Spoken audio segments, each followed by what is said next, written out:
Friend. Hey, friend. I always love when Mandy wears this hoodie because it says kindness forever and it's the cutest little thing. If you are watching visually as well, Mandy jumped on and was like, "Oh my god, you look like you're ready for summer and to go on the Jersey Shore." I those that are not watching, I'm wearing this bright green tank with my pink sunshine hat because right now we're experiencing horrible weather in Charlotte and it's dreary, sad, and gloomy. But we're going to bring y'all a little bit of sunshine. And speaking of friends, that's going to be today's topic about making friends in adulthood and not necessarily just making the friends, but also keeping them throughout adulthood as well. So hopefully this resonates with quite a few of you because honestly, I feel like it's a bit challenging to make friends as an adult. Yeah, and nobody talks about it either. Like, I Hmm. feel like we're all just pretending it's so easy. And I'm like, I cannot be the only one who's like, no, this is really hard. And especially like my early 20s, I was like, this is not good. Like, why does everybody have their friends, have their groups, have their humans? And especially like if you move somewhere new, oh my Yeah, God, it's so tough. And if we don't like share how we're finding the friends, then we're gatekeeping. And I feel like exactly. you and I have a really good group of humans in our lives. Like we have just stumbled across some really amazing women and stumbled like sounds like it wasn't really intentional, but I think it took some intentional work to find them too. Yeah. So this topic for me personally, I feel like I have lots of opinions on it in kind of many different areas. So, just to start off, for me personally, I've always said that like my friends actually hold a different value point in my life than like my relationships do with like a significant man. I don't know why it is. I've actually always been that way. Even back in like high school, like my friendships were something that I held so near and dear to my heart that like I've always said a man can screw me over 15 times, but like my friends, absolutely not. It's the wildest thing. But I definitely think with the time and age and all of this stuff. Like when I moved to Charlotte, I was like, oh my goodness, yes, I know people that live here, but like, how do I do this? And coming from someone who's such a loyalist to her friends, I was like, wait, I have to like find people in Charlotte, which felt like kind of taboo to me. So, something I can say about our city that I appreciate is there's a lot of people who I actually have now become friends with that have created social clubs for people just to gather and be around people and make friendships and just chat and mingle and all the good stuff, both within the drinking scene and without. And that's a really big piece for me. Actually, this past weekend, I had a group of girls that wanted to go out and do things. And I was like, I am so thankful that they are both my friend groups that can go out and can like really rally in the city, but also too, I know that I can also call on them when they want to rot and like couch sit. And so finding that happy medium and also the core group is really, really big. But also knowing, I think the most important thing here is knowing what you want and what type of friend you're going to be too. I think that sometime is the missing piece also. Yeah, I think I had a hard time with that because like in your early 20s, it feels like the only way, like dating, making friends, all of that is like you have to go out.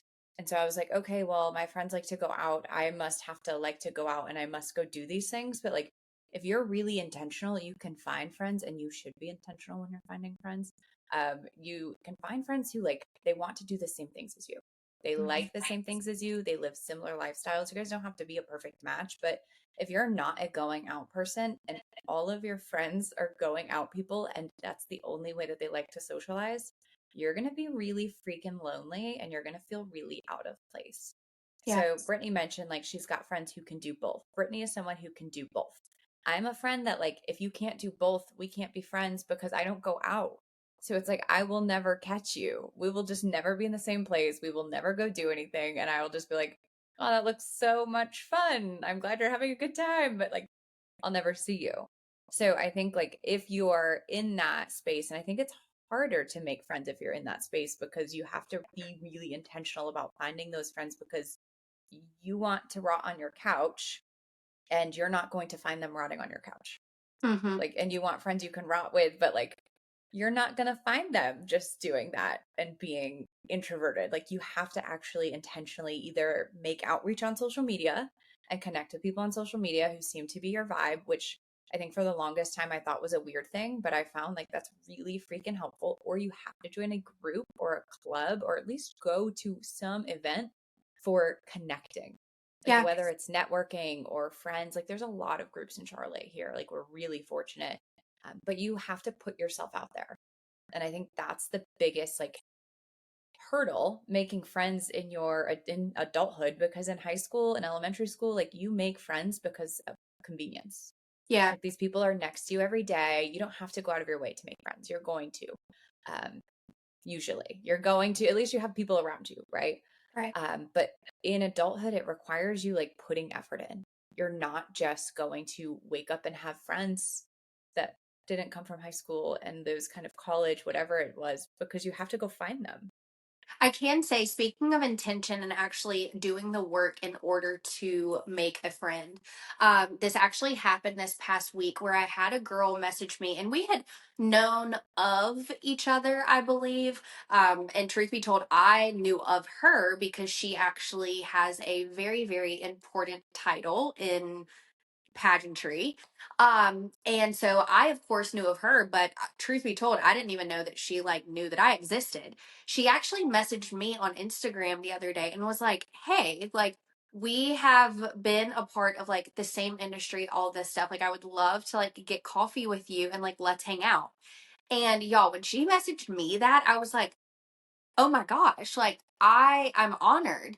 And I was like, wait, you have to be mistaken, like I'm confused. And but it just felt so nice because coming from a person who, and I say this humbly, I have a core group of friends, and my friendships have come from people like way back when. Like, once again, I'm a loyalist to my friends. Like, they're people who've ridden with me throughout life.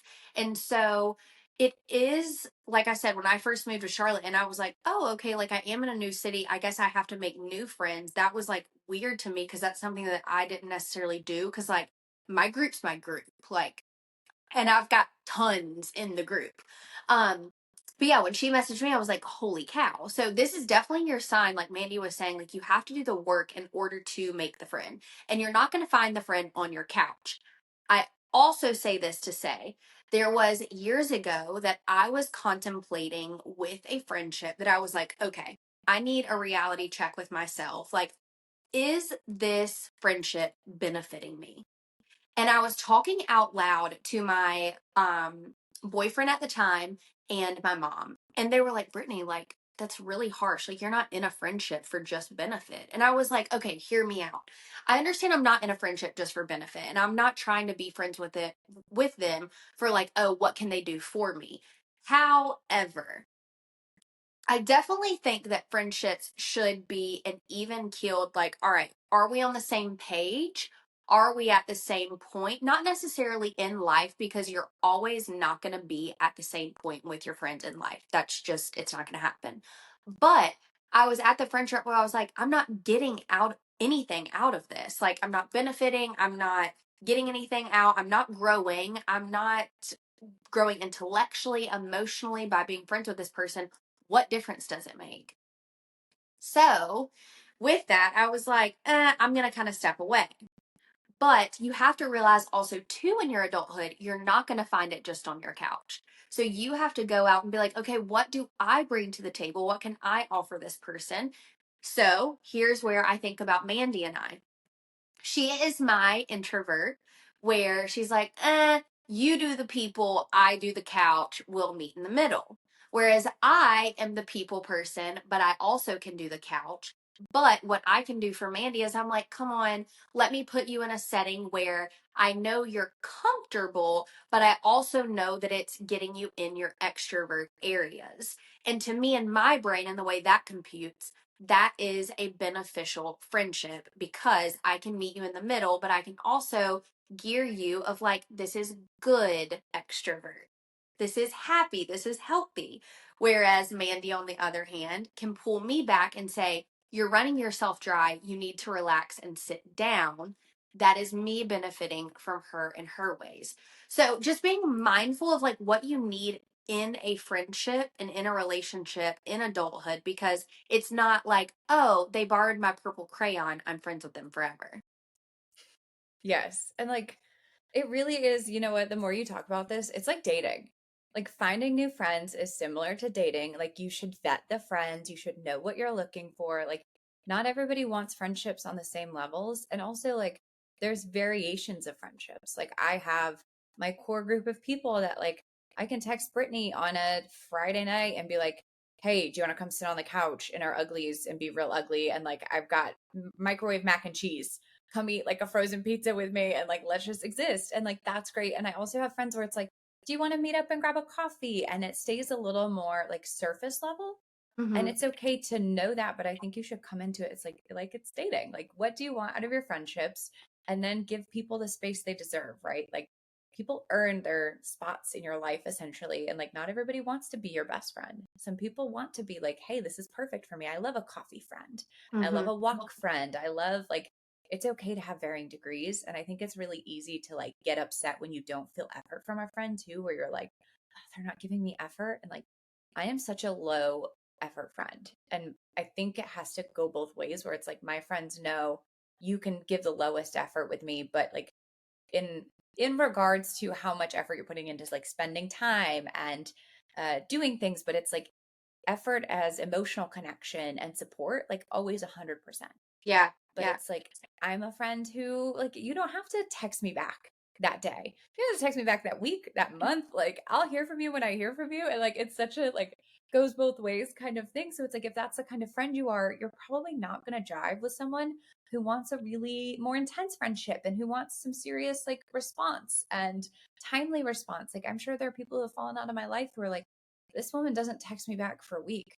I'm out. Like that does not feel good. And that's Mm-hmm. okay because I am just not going to be that. So you have to know like what kind of friendship do you want before you start looking, because it's like you're dating someone and you're looking for a partner who does X, Y, and Z, but you're really telling them you want ABC, and Yeah. you're never Yeah. going to find the right person. Like know what you want. You're asking somebody to deliver something and you're setting expectations, which we talked about not that long ago of like, here's what I want in a friendship. And it's pretty easy for them to deliver if you know what they're looking for. And I think too, I'm happy that you mentioned about the type of friend. So, for instance, I was actually having a conversation with Jess, Laura, and Mackenzie not too long ago because Laura and I really resonate with each other about like a tier of a friendship. So, in our brains, Laura and I are very, very similar, and we look at friendships like, okay, like we're friends, but like there's a tier, and someone like my excuse me, like my coffee date friend, I'm like, okay, they're in a certain tier. Whereas I look at someone like you and like Sydney and Madison and Jordan and Laura and Mackenzie, I'm like, all of these people, they're in a different tier. And I'm like, these are my tier group where I'm like, calling in an emergency crying and I'm like, oh my goodness, like I 911 call for help. Whereas my coffee friend, I'm like, oh, I hope you're doing well. Like, see ya whenever, see you at the next event. Like, how's your daughter? Like, just casual conversation. But I think having those type tier of friends is very healthy. Now, I feel like also in adulthood, you struggle with the surface level friends and people are now seeking out like, okay, I want something more and I want something more in depth, and truthfully that's okay, and like I want that for everybody. I personally don't like surface level friends. I'm like, you want to just chit chat about surface level stuff and like just go out and get drunk and that's all that you do. No, that's not for me. I want in-depth conversations, but also too, that's obvious because we have a podcast talking about childhood trauma and dating and all the things, the whole nine. But it's once again, I feel like it always comes back to like, okay, what do you want? And it's also knowing self. A lot of times we always like to push out, okay, well, they're not showing up for me. I don't have the friends. I don't go out. I'm not very social. I. And it's like, okay, well, please look inward and be like, how are you showing up and what do you want? That's the important part. But I feel like most of the time is the missing part as well. Yeah. And I think like when you show up and like you take that internal look, and if you're evaluating a friendship, let's say like you make this friend and it does feel really surface level, like there's nothing wrong with saying like this isn't for me. Like you should not feel obligated to continue to go out or do things that really don't align with you. You should probably reevaluate how you're finding friends so you don't do this again and take some like internal self-awareness of I found this friend, it wasn't quite a match. Why? Why did it not really line up? Like doing same thing as dating. Like you should be stepping back and evaluating like Mhm. okay, this didn't work out. Let's do an analysis. Why? But I do think it's like there's almost this like guilt and shame of like if you don't vibe with someone, like you still have to be their friend. You still it's like you don't get the right to not be kind, right? Like you should still be a kind human, you should be a nice human, but you can also say like it's not really vibing. And like you said, like is this friend giving to me? Am I getting something positive from this relationship or is it a drain? Like I always do an analysis of like does this relationship feel draining? If your friendship feels draining and it's consistently draining, probably not the right fit for you and it's probably not your person and that's okay. And it's also okay to say like maybe in a different phase in their life we make really great friends, but in the phase they're in right now, in the phase I'm in right now, we don't make good friends. We don't mesh well because they're draining my energy and that doesn't work. And I think that kind of rolls into like friend maintenance where you have to put this effort in. You do have to put like I say I'm a no low effort friend, but like you'll get a text from me that's like, hey, just checking in. Like my core humans, if I don't hear from them every once in a while, I'll be like, hey, making sure you're still alive. I literally will send like a wellness check. Yeah. And it's making that time and like putting a little bit of effort in, even though like your world might be straight chaos and stuff might be really hard. Like these are the people, like we read a meme. I read a meme and Brittany and I were talking about it the other day that was like, it was this old woman who was like her husband had passed and she's sitting there with all the girlfriends. It was like this idea that your like friends are going to be with you forever. Your husband might kick it earlier. Like that kind of idea and scape of like, Yeah. these ladies are going to be with you forever in a like different intimate way than your partner. But your friends are like, they should carry with you through a lot. And they might not be there forever. Like you may have different friends through different phases, but like that support system is really crucial throughout all of your life through every single season. Yeah. I love that you said friendship maintenance. That is like such a cute way to describe something that you have to do.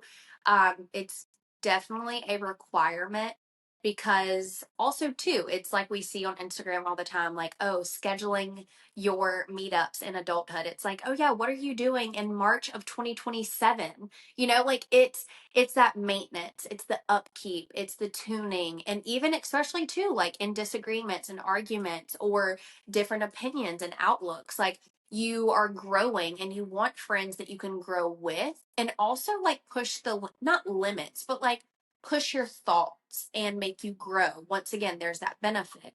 Um, but also an example too, especially if you're listening to this and you're like, okay, I hear you, and obviously I know all of these duh moments, but also too, like I'm afraid. And I'm afraid of those moments of like putting myself out there. So, for an example, I, yes, can talk to a wall, and we all know that. However, there are still moments where I walk into a room alone and I'm like, oh my gosh, I know no one. What do I do? It doesn't mean that my nerves are non existent or that I'm not timid and I'm not kind of reserved. I know, such a shock. Anywho, but just recently I went to a Shein event that I got invited to, and it was an influencer event. And so you put that into the ether and you're like, oh my gosh, this is an influencer event. Respectfully, everyone's going to be done up. Everyone's going to be super pretty. Everyone's going to be known. Everyone's going to have a following. Everyone's going to be like trying to succeed while we're there. So I'm putting all of these things onto my shoulders and I'm like, oh my gosh. Oh my gosh. Oh my gosh. and I went alone. So I'm having no one to speak to, and I know literally absolutely no one. I walk into the event. Unfortunately, I had to get there an hour later. So that's already, it's like, oh gosh, do you walk into a room and you're late? Thankfully, it was a very casual, like everyone was standing, walking around. Once again, knew no one. And you just literally have to full force dive in nose first. And to do that, it is very intimidating. Well, because I did so, I actually met two influencers who I've been personally following that I'm obsessed with. And I was like, oh my gosh, like, yeah, you don't know me, but I know you. And it was so nice to be able just to make that connection. But if I wouldn't have said anything, they wouldn't have known. And so, although it is intimidating, yes, it might be nerve wracking, you really just have to dive in head first. Now, you might not have opportunities such as an influencer event, which is fine. If you live somewhere in a local city that has networking events, anything like that, just go. Simply just go. You really just have to take that step forward. And if you do have the opportunity to take someone with you, do that. Make yourself feel more comfortable, but you really have to just actually take the action and maintain, okay, I've got to tune up, I've got to do this. If I want something, I really have to go out and get it. um and then of course, like, let us know how it goes if you're in that situation. Yeah, if you are reaching out, making new friends, and you need a help, if you need an introduction, if you want us to connect, like we love connecting our humans, right? Like that's Yeah. something we love to do. And also like ask your friends of like, hey, do you know anybody who likes doing X, Y, and Z? I love doing X, Y, and Z. And they might also be able to connect you with people that might be really good fits. And like just might make a good friend who likes to do play pickleball with you or do something of that. But I think the biggest like takeaway here is you have to go do it. You Yeah. have to rip the band-aid off and you just have to do it. So, if you found value in this, Like, comment, share, subscribe, send it to a potential friend, and you're like, hey, I actually listened to this and I've gotten the encouragement. I've always wanted to reach out. I'm looking for new friends. How about you? Honest to goodness, that's such an icebreaker to start a new friendship because they can listen in. They might be in the same boat as well. You literally never know. Morgan, who reached out to me, she has absolutely no idea that I was like, oh my God, I'm honored. When I meet her for coffee, I will absolutely be telling her. So, with all of that, like, comment, share, subscribe. We appreciate y'all. And once again, we will see y'all next time.